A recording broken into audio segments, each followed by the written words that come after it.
અમરેલી જિલ્લા તથા બગસરાના આસપાસના સમાચાર જોવા માટે અમારી ચેનલને સબસ્ક્રાઈબ કરો, જેથી તમને નવા નવા સમાચાર જાણવા મળે. મળતી વિગત મુજબ બગસરામાં ઓક્સિજન ગ્રુપ દ્વારા પતંગ વિતરણ કાર્યક્રમ યોજાયો. બગસરા આપાગીગાની જગ્યાના મહંત જયરામ બાપુના જન્મદિવસ નિમિત્તે આ કાર્યક્રમનું આયોજન કરવામાં આવ્યું હતું, જેમાં આપાગીગાની જગ્યામાં લોકો ઓક્સિજન ગ્રુપ દ્વારા આ આયોજન કરવામાં આવ્યું હતું. તેમજ નાના નાના ગરીબ વર્ગના છોકરાઓ જે પતંગ લૂંટી અને પતંગ ભેગી કરતા હોય અને જેની પોતાની આર્થિક પરિસ્થિતિ ખરાબ હોય તેને અનુસંધાને ઓક્સિજન ગ્રુપ દ્વારા પતંગ વિતરણ કાર્યક્રમનું આયોજન કરવામાં આવ્યું હતું, જેમાં 2000 પતંગ જેવું વિતરણ કરવામાં આવશે.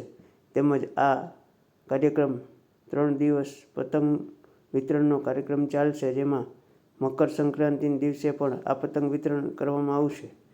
જેમ આ તમામ ગરીબ વર્ગના બાળકો માટે સહાય રૂપે આ પતંગનું વિતરણ કરવામાં આવ્યું હતું, તેમ બગસરા ઓક્સિજન ગ્રુપ દ્વારા આ આયોજન કરેલ હતું. રિપોર્ટર સમીર વિરાણી, બગસરા. અતકે ચેમ્બર ઓફ કોમર્સના પ્રમુખ દિનેશભાઈ હળિયલ ઉપસ્થિત રહ્યા હતા અને આ ઓક્સિજન ગ્રુપને પ્રેરણા આપી હતી.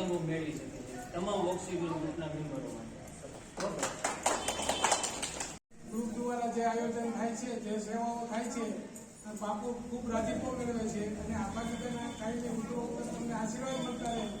ધાર્મિક કાર્ય, સામાજિક કાર્ય અને આરોગ્યલક્ષી કાર્યક્રમ તમે કરતા રહો એવી આપાગીગાની પાસે પ્રાર્થના. અને આ તકે આજે બાપુના જન્મદિવસ નિમિત્તે આપ બધાને ખૂબ શુભકામના અને આશીર્વાદ પાઠવતા હર્ષની લાગણી અનુભવું છું. જય આપાગીગા. શું કહેશો, આજે કઈ રીતનો કાર્યક્રમ હતો?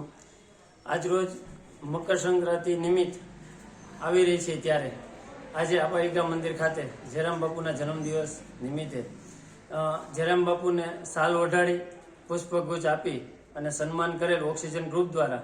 ત્યારબાદ નાના નાના ભૂલકાઓને ઓક્સિજન ગ્રુપના માધ્યમથી બાપુના હસ્તે પતંગ વિતરણ કાર્યક્રમ રાખવામાં આવ્યો હતો.